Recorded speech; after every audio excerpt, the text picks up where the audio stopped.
اسلام کا ابتدائی دور ہے، کہا حضور آپ کو فلاں جگہ پہ آنا پڑے گا۔ ابو جہل جس کا لقب ہے، مشہور ہے دنیا میں لفظ ابو جہل سے، کیونکہ میرے نبی نے ایک بار ابو جہل کہہ دیا تھا، آج تک پوری دنیا ابو جہل کہہ رہی ہے، اور حضور نے ایک بار کہہ دیا تھا تمہارا نام ابو ہریرہ ہے، پوری دنیا سے نام بھولے بیٹھی ہے۔ حضور جو کہہ دیں وہی پتھر کی لکیر ہے۔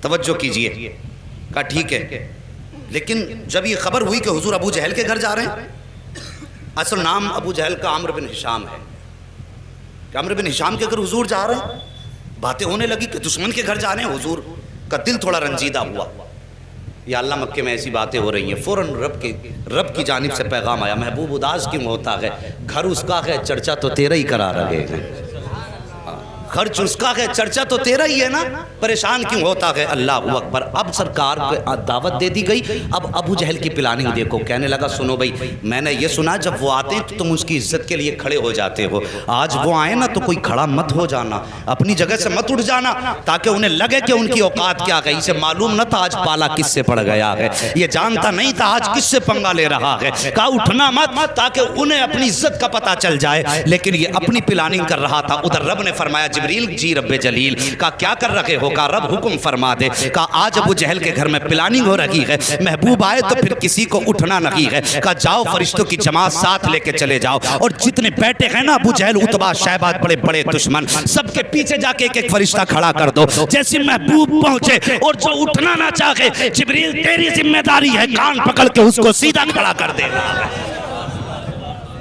آج بھی لوگ بھوکا کرتے ہیں کہ سلام کھڑے ہو کے کیوں پڑھتے ہو، قیام تعظیمی یہ رب کراتا ہے، اور قیام تعظیمی سے روکنا تمہارے باپ ابو جہل کا کام تھا، انہوں نے کہا کھڑا نہیں ہونا کسی کو بھی، اور رب نے فرمایا دیکھوں آج کون کھڑا نہیں ہوگا، محبوب میرا جسے میں چاہوں گا وہ کھڑا ہوگا۔ اللہ اکبر۔ جب نبی کو دشمنوں نے گھیرا ہے تب مدد کے لیے جبریل آئے ہیں، اس پہ کئی ساری روایتیں ہیں لیکن وقت کم ہے، میں اس کو بھی بتا کے چلتا، لیکن بس نبی کی شان سن لو، بات کر دی اس نے کہ کوئی اٹھ کے کھڑا مت ہونا۔ اللہ اکبر۔ ادھر میرے نبی ساتھ میں چند صحابہ ہیں، اسلام کا ابتدائی دور ہے، ابو جہل کی محفل میں بیٹھے ہوئے ہیں لوگ جماعت در جماعت، اس کے اپنے چاہنے والے بڑے بڑے کافر مکے کے بیٹھے تھے، اور یہ چاہتے تھے نبی کو ذلیل کریں معاذ اللہ، ان کی گردن جھکائیں، لیکن انہیں معلوم نہ تھا فانوس بن کے جس کی حفاظت ہوا کرے وہ شمع کیا بجھے جسے روشن خدا کرے۔ اللہ اکبر۔ وہ کیسے شرمندہ کر سکتے تھے جس کو کائنات کو جس کے قدموں سے عزت ملی ہو، اس کو کیسے ذلیل کیا جا سکتا ہے۔ میرے حضور نے قدم رکھا، ابو جہل نے عتبہ کے کونی ماری، عتبہ نے شیبہ کے کونی ماری، ایک دوسرے کے کونی مار کے کہنے لگے آ گئے اٹھ کے کھڑے مت ہو جانا، لیکن جیسی آئے نا حضور نے بھی دروازے پہ قدم رکھا تھا، پہلا قدم حضور نے اندر رکھا، ابو جہل نے سب کو دیکھا اٹھنا نہیں، جیسی کہا نا اٹھنا نہیں، ابو جہل کے پیچھے جبریل امین کھڑے تھے،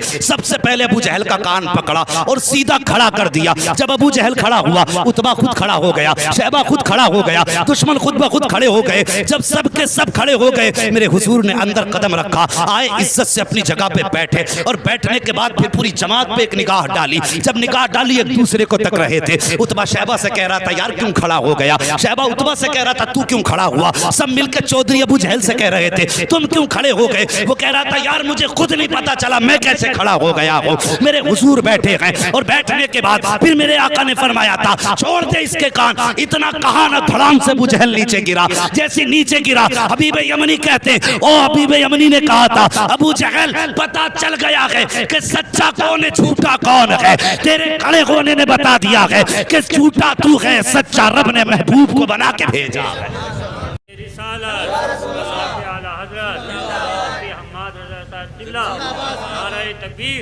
بس توجہ کیجئے پیارے، اللہ سلامت رکھے سب کی نسلوں کو، جتنے بھی مسلک اہل سنت والے ہیں، بس توجہ کیجئے۔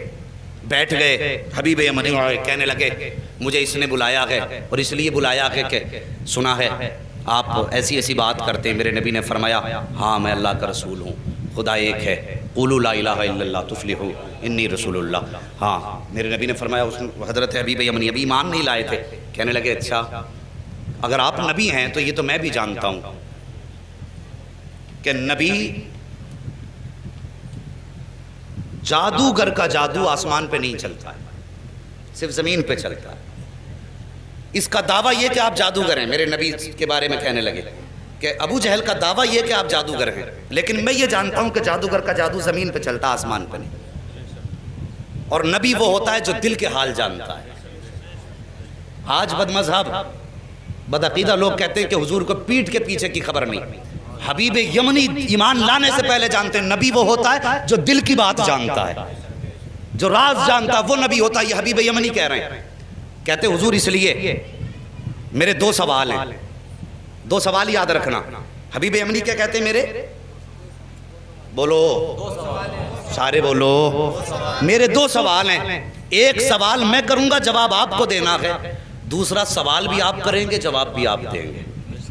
یہ 2 باتیں کہیں حبیب یمنی نے، اتنی بات کہی، میرے نبی فرماتے ہیں ٹھیک ہے بتاؤ پہلا سوال کرو۔ کہا میں جانتا ہوں کہ جادوگر کا جادو آسمان پہ نہیں چلتا، اگر آپ نبی ہیں تو چلیے چاند کے 2 ٹکڑے کر سکتے ہیں آپ؟ وقت دوپہر کا تھا، دوپہر کا وقت تھا، سورج تھا، چاند نہیں تھا اس وقت میں۔ کہا آپ چاند کے 2 ٹکڑے کر سکتے ہیں؟ میرے حضور اٹھے، کہا چلیے۔ حضور آگے آگے، حبیب یمنی پیچھے پیچھے، ابو جہل سب سے پیچھے۔ جب حضور چلنے لگے نا، ابو جہل نے یوں گردن جھکائی، چہرہ اتر گیا۔ ایک کہنے لگا چچا بات کیا ہے؟ کہا بات پوچھتا کیا ہے، جو یہ کہہ دیتا ہے وہ کر کے دکھا دیتا ہے۔ اگر اس نے کہہ دیا ہے تو اب سمجھ لے ٹکڑے کر کے دکھائے گا چاند کے۔ اللہ اکبر۔ جبل ابو قبیس پہ میرے نبی تشریف فرما ہوئے، دوپہر کا وقت تھا، اشارہ کیا تو سورج چھپ گیا، دوسرا اشارہ کیا چاند آ گیا۔ اس کے بعد آقا نے حبیب یمنی کی طرف دیکھا، کہا کروں ٹکڑے؟ کہا جی۔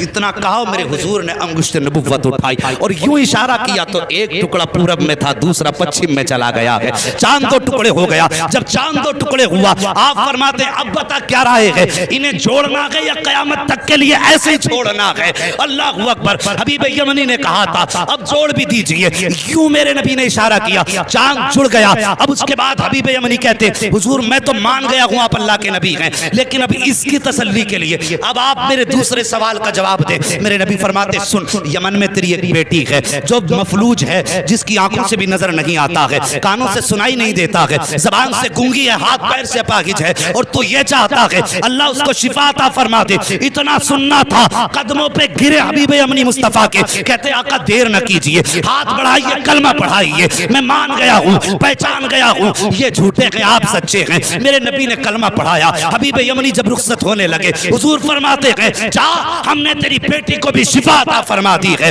اب توجہ کیجئے، یمن کا مدینے سے فاصلہ دیکھیے اور یہ دوریاں دیکھیے۔ آقا فرماتے ہیں اللہ نے تیری بیٹی کو میرے ذریعے شفا دے دی ہے۔ حبیب یمنی دروازے پہ آئے ہیں، دروازہ کھٹکھٹایا، اندر سے آواز آئی، اس بیٹی کی آواز جو بول نہیں سکتی تھی، کہتی بابا ٹھہریے ابھی آ رہی ہوں۔ بچی جو چل نہیں سکتی تھی دوڑ کے دروازے پہ آئی ہے، دروازہ کھولا، حبیب یمنی نے بیٹی کو دیکھا، زارو قطار رونے لگے، فرماتے بیٹی یہ کیسے ہو گیا، کیسے ٹھیک ہو گئی؟ بچی نے کہا تھا بابا دوپہر کا وقت تھا، میں لیٹی ہوئی تھی، لیکن اچانک شور ہوا کہ اندھیرا ہو گیا ہے، اندھیرا ہو گیا ہے بابا، مجھے تو نظر نہیں آتا، لیکن جیسی شور ہوا اندھیرا ہو گیا، میں یہ سمجھی رات ہو گئی ہے، میں لیٹی میری آنکھ لگ گئی، کیا دیکھتی ہوں؟ خواب میں بڑے حسن والا چہرہ، بڑی خوبصورت وجاہت والا ایسا چہرہ تھا بابا کہ نظر پڑنے کے بعد ہٹنے کا نام نہیں لے رہی تھی۔ وہ میرے خواب میں آیا، اس نے آ کے میرے سر پہ ہاتھ رکھا، بابا ہاتھ لگنے کی دیر تھی کہ میرے پورے بدن کو اللہ نے شفا بخش دی ہے، اور بابا مجھے کلمہ بھی پڑھا کے گیا ہے۔